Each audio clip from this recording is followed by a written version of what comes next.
तो हाय बच्चों, कैसे हो आप लोग। I hope all are well and safe, stay at home. Okay, now so our topic is, our chapter is simple equation, as you see in your screen. So what is the topic should it cover in simple equation? First, introduction of the simple equation. Second, component of the equation. Third, part of the equation. Fourth, rule of transporting. Fifth, solution of the equation and properties of the simple equation. So these are the some terms or basic terms through which we can easy this chapter. Okay, यानी कहने का मतलब ये है कि हम अगर ये सब चीज़ समझ जाएंगे या जान जाएंगे, इन सब टॉपिक को अगर हम जान लेंगे अच्छी तरह से, तो सिंपल इक्वेशंस के चैप्टर में जो सम्स है उसे हम बहुत ही आसानी से कर सकेंगे. ठीक है, तो हमारा बेसिकली आज जो चैप्टर होगा वो इंट्रोडक्शन ऑफ सिंपल इक्वेशन बताएंगे कि सिंपल इक्वेशन होता क्या है, उसके कंपोनेंट क्या क्या होते हैं, उसके सिंपल इक्वेशन के पार्ट्स क्या क्या हैं, इसमें रूल्स ऑफ ट्रांसपोर्टिंग क्या आता है. ठीक है, इक्वेशन, सिंपल इक्वेशन का सॉल्यूशन जो होता है वो क्या कहलाता है, और फाइनली सिंपल इक्वेशन के क्या क्या प्रॉपर्टीज़ होते हैं. तो these are the some topics should be cover in this video. Okay, stay touch with us. तो जैसा कि बच्चों आप अपने स्क्रीन पे देख रहे हो, ये है introduction of the simple equation. होता क्या है सिंपल इक्वेशन? तो सिंपल इक्वेशन का यहाँ पर डेफिनेशन समझने से पहले हम एक छोटा सा चीज़ समझेंगे कि सिंपल इक्वेशन एक तराजू की तरह होता है. आप जाते हो दुकान वगैरह में तो देखते होगे कि तराजू रहता है. एक तरफ वो वेट रखा जाता है, किलोग्राम, ग्राम, और दूसरी तरफ क्या होता है, सामान रखा जाता है कि आप कितने सामान लेना चाहते हो, कितना लेते हो, है ना. तो जब वेट करता है तब क्या देखते हो कि दोनों जो तराजू के जो पल्ले हैं, पल्ला कहा जाता है, वो दोनों इक्वली डिस्टेंस रहता है. मतलब इधर जितना रहेगा उधर भी उतना ही रहेगा. ठीक है, यानी दोनों का वैल्यू क्या होगा, सेम रहेगा, इक्वल रहेगा. ठीक है, तो सिंपल इक्वेशन भी वही चीज़ है जिसमें आपको दो एक्सप्रेशन मिलेंगे. ठीक है, और दोनों एक्सप्रेशन का वैल्यू जो होगा वो हमेशा इक्वल रहेगा. समझ में आया बच्चों? तो इसी को हमने लिख दिया है. क्या लिखा है? An equation is a condition on a variable such that two expression in the variable should have equal value. मैंने बताया ना अभी कि आपको एन इक्वेशन क्या होगा, एक कंडीशन है जहाँ पे जितने सारे वेरिएबल्स रहेंगे एक एक्सप्रेशन में, ठीक है, उसके वैल्यू दूसरे एक्सप्रेशन के वैल्यू से इक्वल रहेंगे. ठीक है, समझ में आया? चलो, तो इसके बाद जैसे मैं एक एग्जांपल देता हूँ, आपको पता चल जाएगा. देखो, एक इक्वेशन है हमारा, मान लो 5x + 7 = 9. आपको ये दिख रहा है स्क्रीन पे. तो इसको हम एक सिंपल इक्वेशन कहेंगे. What we called it simple equation. देखो, इसमें आपको दो एक्सप्रेशन देखने को मिलेगा. कौन कौन सा? First one is 5x + 7. It is the first expression. It is called first expression, and the number 9 is called second expression. तो आपको दिख रहा है कि फर्स्ट एक्सप्रेशन और सेकेंड एक्सप्रेशन किससे जुड़ा हुआ है, इक्वल साइन से दिया हुआ है. यानी इन दोनों का वैल्यू, इसका वैल्यू इससे बराबर होगा. ओके, जब ऐसा कंडीशन हो जाएगा तब इस चीज़ को हम क्या कहेंगे, सिंपल इक्वेशन. ओके, क्या कहेंगे, सिंपल इक्वेशन. समझ में आया? चलो, अब इसी में ये जो सिंपल इक्वेशन में ये एक्सप्रेशन है, इस एक्सप्रेशन को, फर्स्ट एक्सप्रेशन को क्या कहते हैं, सेकंड एक्सप्रेशन को क्या कहते हैं. ठीक है, इसके अंदर जो चीज़ है उसको हम क्या क्या कहते हैं. ठीक है, तो पहला चीज़ आप जो देख रहे हो, वेरिएबल, जैसे एक्स वाई, जिसका भी वैल्यू फिक्स नहीं रहता है, अगर आपको एक्सप्रेशन में दिख रहा है तो उसे हम क्या कहते हैं, वेरिएबल कहते हैं.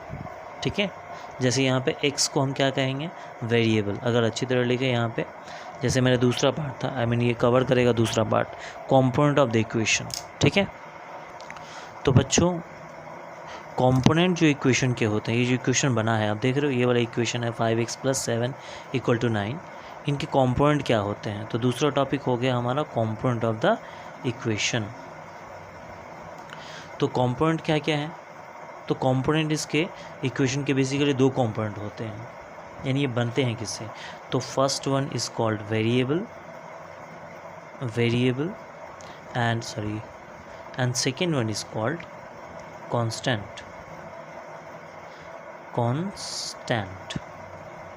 समझ में आ रहा है। तो these are the two component of the expression, I mean equation. Variable किसको कहते हैं, जिसका वैल्यू फिक्स नहीं रहता, वैरी करता रहता है, ठीक है। इक्वेशन में जिसका वैल्यू फिक्स नहीं रहता है, वैरी करता रहता है। जैसे alphabetic x y z a b c इसके एग्जांपल है। x y z a b c जितने अल्फ़ाबेटिक पार्ट्स हैं, अल्फ़ाबेटिक a to z हम कह सकते हैं, ठीक है, वो क्या होते हैं, वेरिएबल होते हैं, ठीक है। ठीक है, तो हम अगर देखें 5x + 7 = 9, ये जो इक्वेशन है इसमें x जो हमें दिख रहा है वो क्या है, वेरिएबल है। x क्या है, वेरिएबल है। It is the variable component, it is called variable component, ठीक है, क्योंकि इसका वैल्यू फिक्स करता है। तो आप जब भी a से z तक जो भी अल्फ़ाबेट देखोगे किसी भी सिंपल इक्वेशन में, क्योंकि उसका वैल्यू फिक्स नहीं होता है, तो इसीलिए उसे हम क्या कहते हैं, वेरिएबल कंपोनेंट कहते हैं। Okay, now we move to the constant term या कांस्टेंट कंपोनेंट। तो जिसके वैल्यू फिक्स होते हैं सिंपल इक्वेशन में, जिसका वैल्यू फिक्स होता है उसे हम क्या कहते हैं, कांस्टेंट टर्म कहते हैं। जैसे नंबर, न्यूमेरिकल वैल्यू जो होते हैं, जैसे 7 यहाँ पे दिख रहा है आपको, 9 दिख रहा है, तो ये दोनों ही क्या कहलाएंगे, कांस्टेंट टर्म कहलाएंगे, ठीक है। समझ में आया कि वेरिएबल क्या होता है, कांस्टेंट क्या होता है, ठीक है। तो वेरिएबल टर्म उसे कहेंगे जो जिसका वैल्यू वैरी करेगा, फिक्स नहीं रहेगा, ठीक है। और कांस्टेंट टर्म वो टर्म होंगे या न्यूमेरिकल वैल्यू रहता है जिसका वैल्यू हमेशा फिक्स रहता है। Okay, now we move to the third topic, that is what are the parts of equation. तो बच्चों पार्ट भी जो इक्वेशन के जो होते हैं वो दो होते हैं। First one is called LHS and second one is called RHS, ठीक है। LHS का full form left, LEFT, left hand, S for side, ठीक है। And RHS stand for R for right, hand, H for hand and S for side. तो basically there are two parts of simple equation. First one is a LHS जिसे हम left hand side जिसे हम simply LHS कहते हैं, और right hand side दूसरा part होता है उसे हम RHS कहते हैं, ठीक है। तो अगर हम इस इक्वेशन को देखें, ऊपर वाले इक्वेशन को, दैट इज़ 5x + 7 = 9। तो यहाँ पे आपको दो एक्सप्रेशन मैं यहाँ पे लिख देता हूँ, आप लोगों को क्लियर होगा। 5x + 7 = 9। तो जैसे कि आप देख रहे हो 5x + 7, तो here is a two expression, first expression this one and second expression is this one. तो इक्वेशन इक्वल टू के लेफ्ट हैंड साइड में जो एक्सप्रेशन रहता है उसे हम, उस वाले पार्ट को हम क्या कहते हैं, लेफ्ट हैंड साइड कहते हैं। इस पार्ट को क्या कहेंगे, तब क्या बोले समझ में आया, LHS कहेंगे इसको। दिस पार्ट इसके साथ कितने भी रहेंगे इक्वल टू के लेफ्ट हैंड में, आई मीन्स इक्वल्स टू, ये जो साइन है इक्वल्स टू का, इस साइन के लेफ्ट हैंड में, लेफ्ट हैंड साइड में जितने सारे एक्सप्रेशन रहेंगे, ठीक है, उस एक्सप्रेशन को हम क्या कहेंगे, LHS कहेंगे। समझ में आया होगा। और एक्सप्रेशन जो इक्वल टू के राइट हैंड साइड में रहेगा, इक्वल टू के राइट हैंड साइड में जो इक्वेशन रहेगा तो उसे हम RHS कहेंगे। समझ में आया? तो जैसे कि आप देख रहे हो यहाँ पे 5x + 7 ये इक्वल टू के लेफ़्ट हैंड साइड में है, इसीलिए इस एक्सप्रेशन को हम क्या लिखे हैं, LHS लिखे हैं। जबकि इक्वल टू के राइट साइड में ये एक्सप्रेशन 9 है, तो 9 हमें RHS होता है। ठीक है बच्चों, और एक चीज़ याद रखो कि हमेशा LHS का जो वैल्यू होता है वो RHS के इक्वल होता है। क्या कहा? LHS का वैल्यू RHS के बराबर होता है, या RHS का वैल्यू हमेशा LHS के इक्वल होता है। याद रहेगा? Okay, now we move to the rules of transporting. ठीक है, ट्रांसपोर्टिंग मीन्स क्या होता है और उसके रूल्स क्या होते हैं जानेंगे हम लोग अभी। तो हमारा नेक्स्ट टॉपिक है रूल्स ऑफ ट्रांसपोर्टिंग। ओके, तो रूल्स जानने से पहले हम ट्रांसपोर्टिंग का मतलब समझेंगे। What does it means transporting? तो transporting means moving the variable और constant to the other side. ठीक है, तो कितने साइड है? हमारे 2 साइड है। एक अभी हमने पढ़ा था LHS और RHS, देयर आर 2 साइड्स। तो जब भी हम इक्वेशन को सॉल्व करते हैं तो हमें ट्रांसपोर्ट करना होता है। क्या करना होता है? ट्रांसपोर्ट करना होता है, जिसमें क्या होता है, वेरिएबल या फिर कांस्टेंट को हम लेफ़्ट हैंड से राइट साइड ले जाते हैं या फिर राइट साइड से लेफ़्ट साइड ले जाते हैं। तो ऐसा करने में हमें कुछ रूल्स फॉलो करने होते हैं। ठीक है, तो उस रूल्स को जानेंगे पहले, और उससे भी पहले हम ट्रांसपोर्टिंग का मतलब जानेंगे। तो जैसा कि बच्चों आप लोगों को दिख रहा है, transporting means to move the components. Component कौन से थे बताए थे हमने? कंपोनेंट दो होते हैं, एक कांस्टेंट और एक वेरिएबल, राइट। तो उसको हम मूव करते हैं, किसके कहाँ होता है वो? Simple equation. तो सिंपल इक्वेशन के जो कंपोनेंट होते हैं उसको हम LHS से RHS की ओर ले जाते हैं और RHS से फिर LHS की ओर ले जाते हैं। तो इसी टर्म को या इसी पूरे प्रोसेस को हम क्या कहते हैं? ट्रांसपोर्टिंग कहते हैं। समझ में आया? ये साइन जो मैंने यहाँ पे लिखा है, that means LHS to RHS and again RHS to LHS. It means that this sign is stand both LHS to RHS and RHS to LHS. Clear? Now we are moving to the rules of transporting. तो LHS और RHS में जब transport करते हैं तो कुछ rules होते हैं, जिसे मैं लिख दे रहा हूँ, आप लोग इसे याद कर लोगे। तो बच्चों LHS और RHS में जो कंपोनेंट का इंटरचेंज होगा, LHS से RHS होगा या फिर RHS से LHS होगा, तो साइन जो रहते हैं, कंपोनेंट के जो साइन रहेंगे वो बदल जाएंगे। ठीक है, पूरा ऑपोजिट हो जाएंगे। जैसे मान लो LHS में कोई नंबर है, कोई वेरिएबल है जिसका साइन प्लस है, ठीक है, और तुम चाहते हो कि इसे LHS से ट्रांसपोर्ट करके उस नंबर को हम RHS की तरफ ले जाएं, RHS की तरफ ले जाएं, तो साइन क्या होगा? यहाँ पे पॉजिटिव था LHS में, वही RHS में जब जाएगा यानी इक्वल टू के बाद उधर जाएगा तो क्या हो जाएगा? कन्वर्टेड इनटू माइनस साइन में। ठीक है, यानी मान लो यहाँ पे +5 है तो तुम उसको उधर लेके जाओगे, RHS में लेके जाओगे, LHS से RHS में ले जाओगे तो वो क्या बन जाएगा? -5। क्लियर? ठीक है।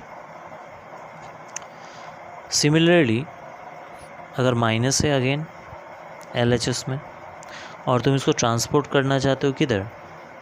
RHS में, अगेन माइनस से अगर तुम ट्रांसपोर्ट करना चाहते हो तो फिर ये क्या हो जाएगा? प्लस, ऑपोजिट, अभी बताया था मैंने आपको, राइट। सिमिलरली अब बताओ, यहाँ पे इनटू रहेगा, आप अगर चेंज करना चाहोगे LHS से RHS में तो क्या होगा? Sign will be change into divide. समझ में आ रहा है? तो LHS था मल्टीप्लाई था, RHS की तरफ गया तो डिवाइड हो गया। बच्चों याद रखना है, सिर्फ साइन चेंज होगा, नंबर नहीं। ठीक है, समझ में आ रहा है? अगेन अगर डिवाइड है तो आप लोग सीख ही गए हो, यहाँ पे क्या होगा, इनटू होगा। क्लियर? तो ये हमारा रूल है ट्रांसपोर्टिंग करते वक्त, ठीक है। प्लस LHS का प्लस अगर ट्रांसपोर्ट होगा RHS में तो it will be negative, negative will be positive, multiply would be divided and divided would be multiply, ठीक है। और ऐसा नहीं है, देखो मैंने क्या कहा है, LHS से RHS होता है, RHS से LHS भी होता है, यानी इसका उल्टा भी हो सकता है, ठीक है। यानी प्लस है तो माइनस हो जाएगा, माइनस है तो प्लस हो जाएगा, दोनों चीज़ होगा। तो आप एक याद रखो, वही LHS में भी वही यूज़ होगा, RHS में वही होगा जब, ठीक है। LHS से जब उधर जाएगा तो प्लस होगा, जैसे ये है, देख रहा है, ये plus two minus, minus two plus, तो घबराने की कोई बात नहीं है। LHS से RHS में भी जाएगा तो साइन चेंज हो जाएगा, फिर RHS से LHS में आएगा तो भी साइन चेंज हो जाएगा। दिख रहा है शायद आप लोगों को, अब दिख रहा है। जैसे मैं एक एग्ज़ाम्पल देता हूँ आप लोगों को और क्लियर हो जाएगा, कि जैसे मान लो आप LHS में 5 रखे हो और आपको इसको ट्रांसपोर्ट करना है, +5 ट्रांसपोर्ट होगा इधर, ठीक है। LHS में आप ले जाना, तो ये क्या हो जाएगा, -5 शुड भी इधर जाएगा तो क्या हो जाएगा, -5 होगा। चूँकि इधर +5 था, इधर आया तो देखो इक्वल टू के इधर आए, LHS है, ये LHS है, इधर आया तो RHS हो गया। क्लियर है? मैथ्स करेंगे तो और भी क्लियर हो जाएगा। Okay, now we are moving to the our next topic, that is solution of equation, यानी किसी भी इक्वेशन का सॉल्यूशन किसको कहते हैं या क्या होता है, ठीक है। तो बच्चों, सॉल्यूशन ऑफ इक्वेशन क्या कहते हैं, यानी अभी हमने बताया था कि कंपोनेंट होते हैं वेरिएबल, तो वेरिएबल का जो वैल्यू निकालते हैं, ठीक है, the value of variable for which the equation is satisfied. Equation का सेटिस्फाइड होना मतलब क्या, कि जो दो एक्सप्रेशन थे या दो पार्ट थे इक्वेशन के, दैट इज़ LHS और दूसरा RHS, दोनों का वैल्यू अगर इक्वल हो जाता है, किसका वैल्यू बैठाने से दोनों का पार्ट इक्वल होगा, जो किसका, वेरिएबल जो पार्ट थे, वेरिएबल पार्ट का वैल्यू निकालेंगे और उसका सॉल्यूशन अगर हम पार्ट निकाल के LHS और RHS इक्वल प्रूफ कर देंगे, तो अगर RHS LHS या LHS इक्वल टू RHS हो रहा है उस सॉल्यूशन से, ठीक है, तभी वो क्या कहलाएगा, वो सॉल्यूशन का इक्वेशन कहलाएगा, अदरवाइज नॉट, ठीक है। यानी क्या समझे, अगर किसी भी वेरिएबल का वैल्यू अगर हम जो निकालते हैं और उस वैल्यू को अगर हम पुट कर देते हैं और LHS में पुट करते हैं और उसका वैल्यू LHS का वैल्यू RHS के इक्वल आ जाता है, तो वो उसका सॉल्यूशन कहलाता है। ये बहुत ही इम्पॉर्टेंट है क्योंकि ये सम्स करने में हमें बहुत ज़्यादा ये काम आएंगे, ठीक है। चलो एक इक्वेशन देता हूँ तो उससे हम क्लियर करेंगे। ओके, जैसे एक हमारा इक्वेशन है, मान लो x + 5 is equal to 8, that is our equation. और इक्वेशन का सॉल्यूशन हमें दे दिया है, सॉल्यूशन मतलब वेरिएबल जो है, वेरिएबल का वैल्यू दे चुका है, दैट इज़ सॉल्यूशन। वेरिएबल का वैल्यू ही सॉल्यूशन होता है, ठीक है। तो सॉल्यूशन दे दिया है x इक्वल टू, दिख रहा है आप लोगों को, x इक्वल टू मान लेते हैं कि चलो 3, x इक्वल टू 3 हमें ये दिया हुआ है, सॉल्यूशन दिया हुआ है। तो हमें क्या करना है, फिर से समझ आ रहा हूँ, देखो this is the equation given x + 5 equal to 8, ये इक्वेशन दिया हुआ है और इस इक्वेशन में वेरिएबल कौन है, देखो x बताया था variable, A to Z x variable है और इसका सॉल्यूशन भी हमें दिया हुआ है x इक्वल टू 3। तो हमें करना क्या है, इस x का वैल्यू अगर हम LHS में रखेंगे, ठीक है, LHS वाले पार्ट में रखेंगे, दो पार्ट होते थे, एक LHS और RHS, तो LHS में रखेंगे तो कितना आना चाहिए, RHS के बराबर आना चाहिए। अगर आ जाएगा तो ये हम कह लेंगे कि ये सोल्यूशन है। और अगर नहीं आ रहा है, यानी LHS और इसका वैल्यू रखने से LHS का वैल्यू RHS के वैल्यू से नहीं इक्वल मैच कर रहा है या इक्वल नहीं हो रहा है, तो ये सोल्यूशन नहीं होगा। समझ में आया? चलो सॉल्व करते हैं। कैसे सॉल्व करते हैं? तो जैसे कि आप देख रहे हो, क्या ऐसे करेंगे इसको, जैसे putting the value of x equal to 3 in LHS we get, LHS कौन सा है, देखो ये इक्वेशन है हमारा x + 5, that is LHS and that is RHS। तो LHS में क्या करेंगे, हम x के जगह 3 बैठेंगे क्योंकि x इक्वल टू 3 दिया हुआ है, ठीक है। तो वही चीज़ लिखेंगे, putting the value of x equal to 3 in the LHS we get, देखो x के जगह हमने 3 बैठा है +5, ठीक है।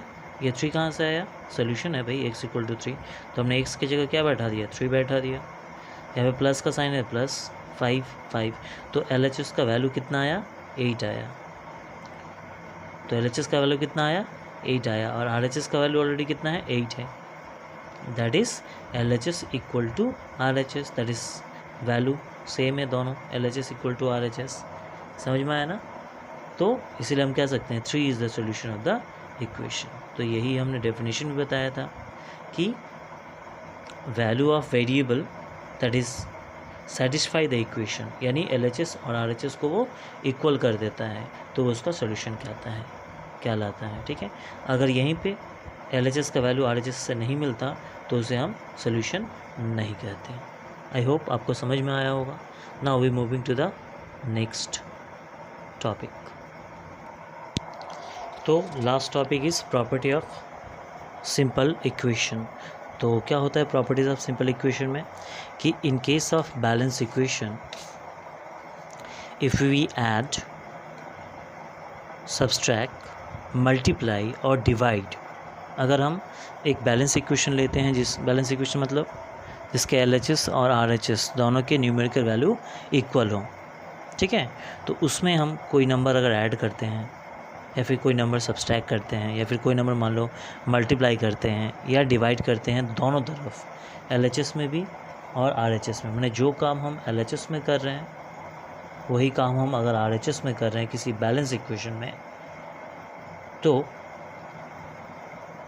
करने के बाद जो वैल्यू आएगा LHS का वो RHS के बराबर रहेगा। यानी कहने का मतलब ये हुआ कि बैलेंस इक्वेशन में अगर LHS का वैल्यू RHS के बराबर है, तो तुम अगर दोनों तरफ कोई भी प्लस करो, सब्सट्रैक्ट करो, मल्टीप्लाई करो, डिवाइड करो, तो दोनों का वैल्यू हमेशा सेम ही रहेगा, यानी इनका वैल्यू कभी चेंज नहीं होगा। समझ में आया? तो ये सारे कुछ टॉपिक्स थे जिसे हम कवर कर लिए हैं। तो हम कुछ एक्सरसाइज अब करते हैं। चलो मैं दिखा रहा हूँ।